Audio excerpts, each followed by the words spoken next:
There was once a mighty emperor and empress.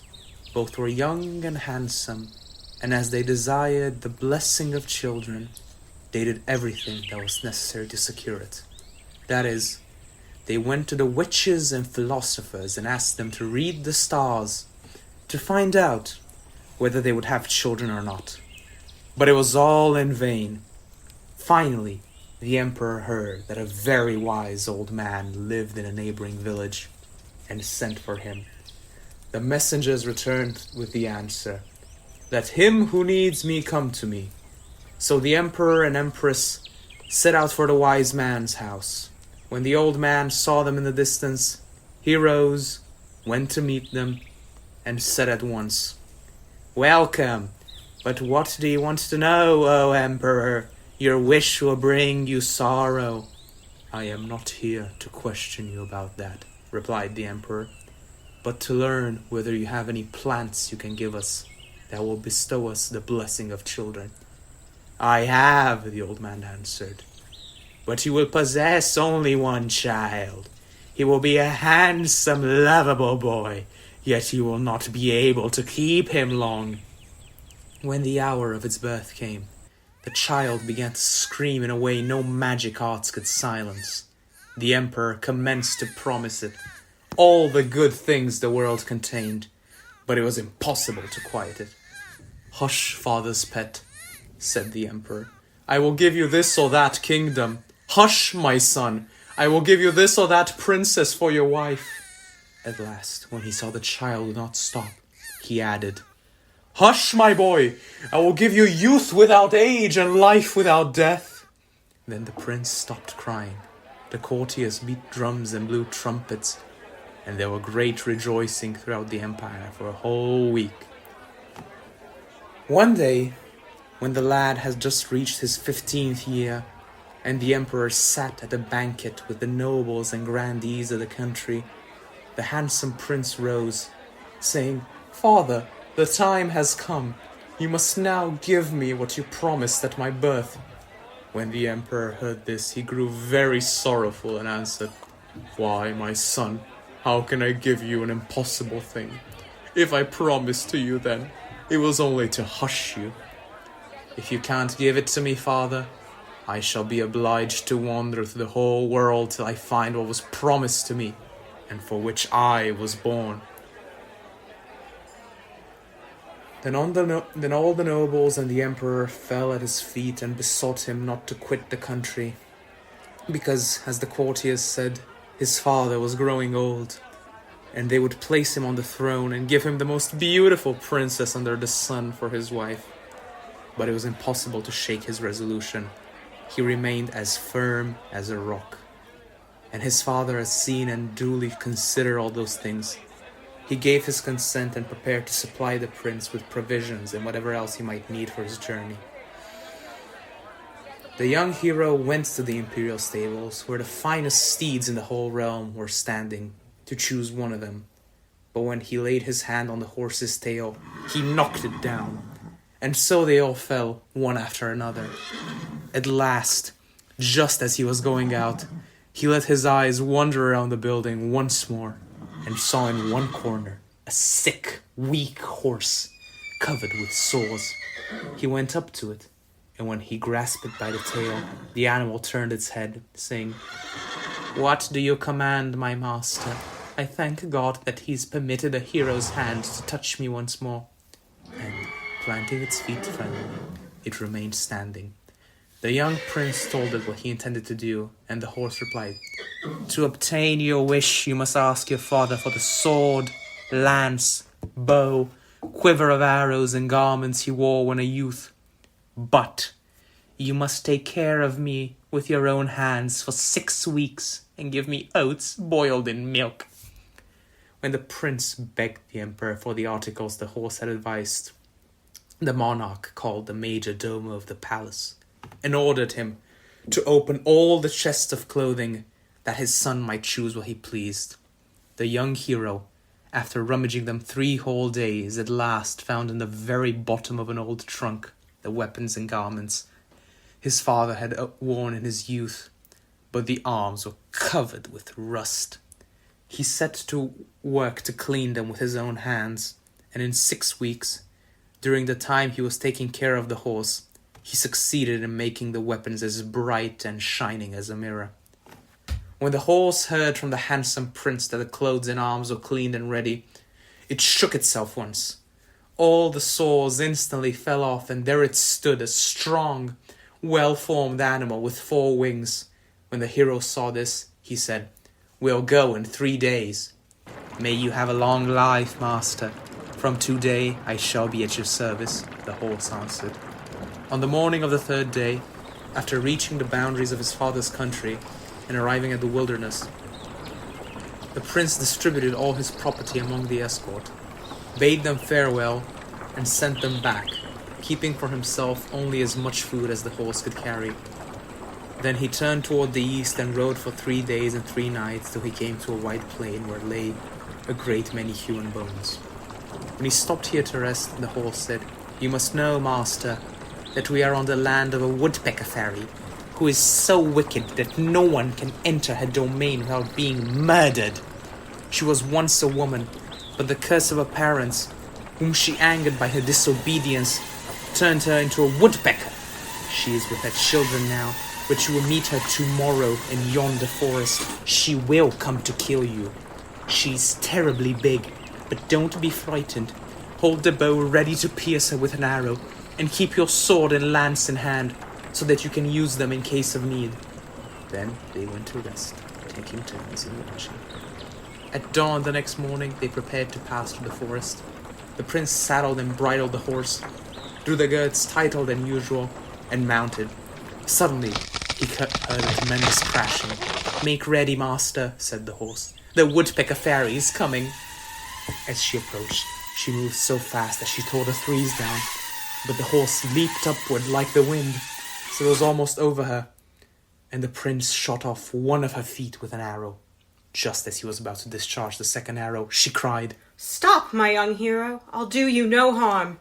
And seeing that he did not believe her, she gave him the promise written with her own blood. "Your horse cannot be killed, my young hero," she added. "It is enchanted. If it hadn't been for that, I would have roasted and eaten you.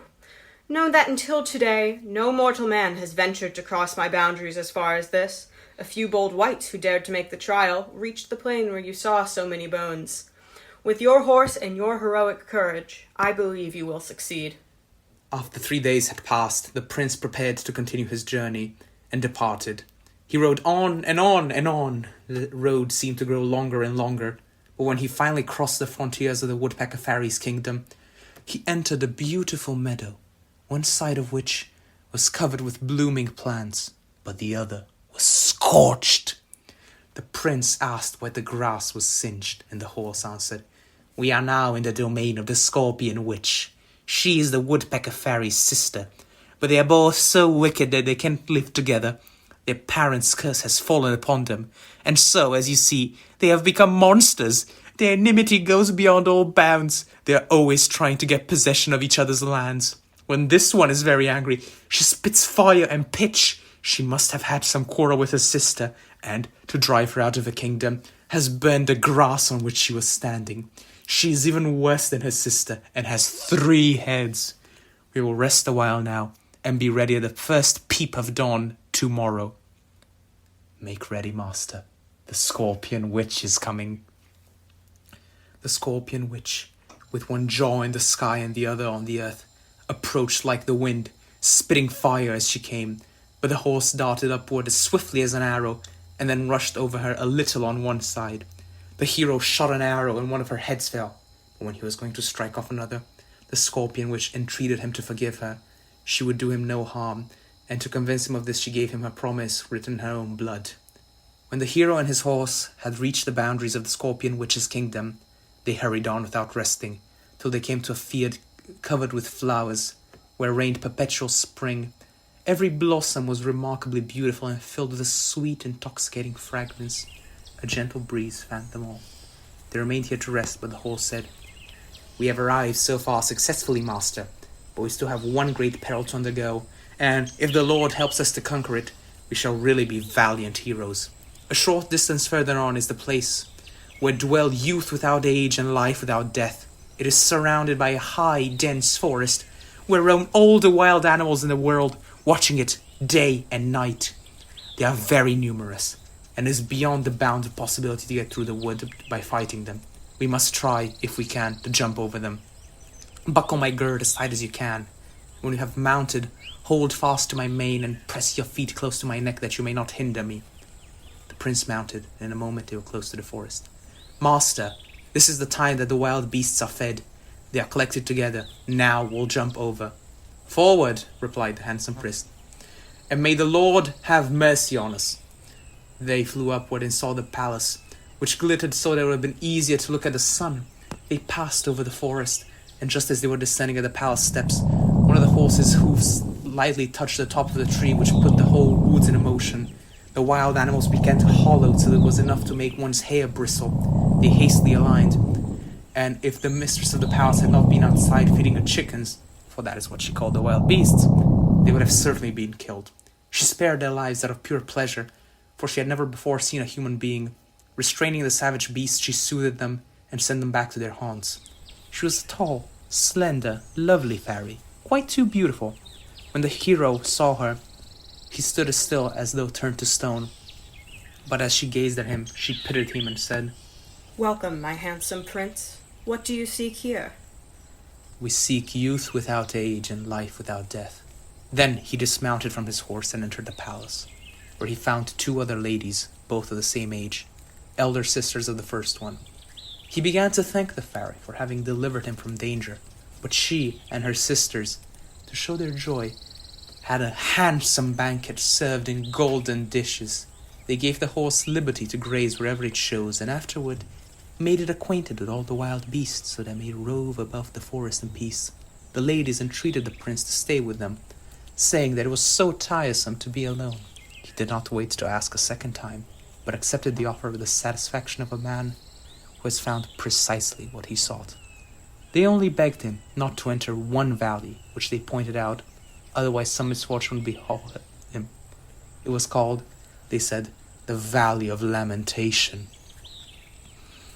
The prince spent a very long time at the palace without being aware of it, for he always remained just as young as he was when he arrived. He wandered about the woods without ever having a headache. He amused himself in the golden palace, lived in peace and quiet with his wife and her sisters, enjoyed the beauty of the flowers and the sweet, pure air. He often went hunting, but one day, while pursuing a hare, he shot 2 arrows at it without hitting the animal. Angrily chasing it, he discharged a third arrow, which struck, but in his haste the luckless man had not noticed that he had passed through the Valley of Lamentation while following the game. He picked it up and turned toward home, but was suddenly seized with a longing for his father and mother.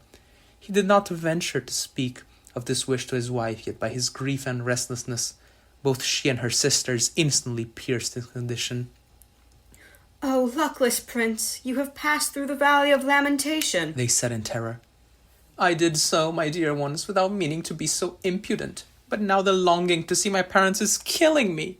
Yet I cannot forsake you. I have already spent several days with you, and have no cause to complain. So I'll go and see my parents once more, and then come back to you, never to leave you again. Do not quit us, beloved prince, for your parents died 200 or 300 years ago, and if you go, we fear you yourself will never return. Stay with us, for a presentiment of evil tells us that you will perish. All the entreaties of the three ladies, as well as those of the horse, were unable to quiet the young hero's longing for his parents, which was fairly consuming him alive. At last the horse said, If you don't listen to me, master, whatever happens to you will be your own fault. I'll tell you something, and you accept my condition, I'll take you back. I'll accept it with many thanks, replied the prince. Let me hear it. As soon as you reach your father's palace, you will dismount, but I am to return alone in case you stay even an hour. Be it so, the prince agreed. They made their preparations for the journey. The prince embraced the ladies, and after having bade them farewell, he rode away. But they sobbed and wept bitterly when he left them. They reached the country which has once been the kingdom of the Scorpion Witch, but they found cities there. The woods had become fields. The prince questioned one person and another about the Scorpion Witch in her house, but they answered that their grandfathers had learned from their great-great-grandfathers that such silly tales had once been told. "How is that possible?" replied the prince. "I came through this region myself only a short time ago."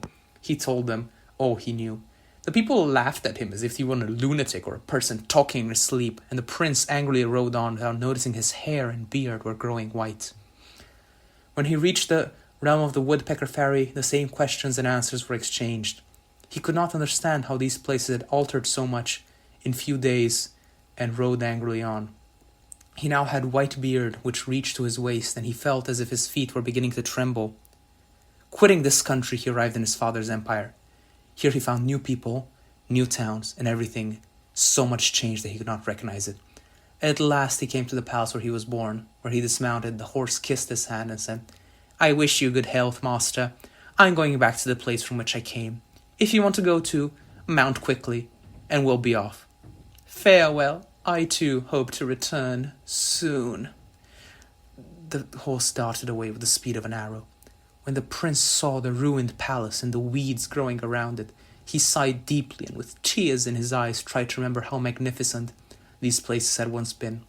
He walked around the building 2 or 3 times, tried to recollect how every room, every corner had looked, found the stable, he discovered the horse, and then went down into the cellar, whose entrance was choked up with fallen rubbish. He groped hither and thither, holding up his eyelids with his hands and scarcely able to totter along, while his snowy beard now fell to his knees, but found nothing except the dilapidated old chest which he opened. It seemed empty, but as he raised the lid, a voice from the bottom said, "Welcome. If you had kept me waiting much longer, I too should have gone to decay." Then his death, which had become completely shriveled in the chest, seized him, but the prince fell lifeless on the ground and instantly crumbled into dust.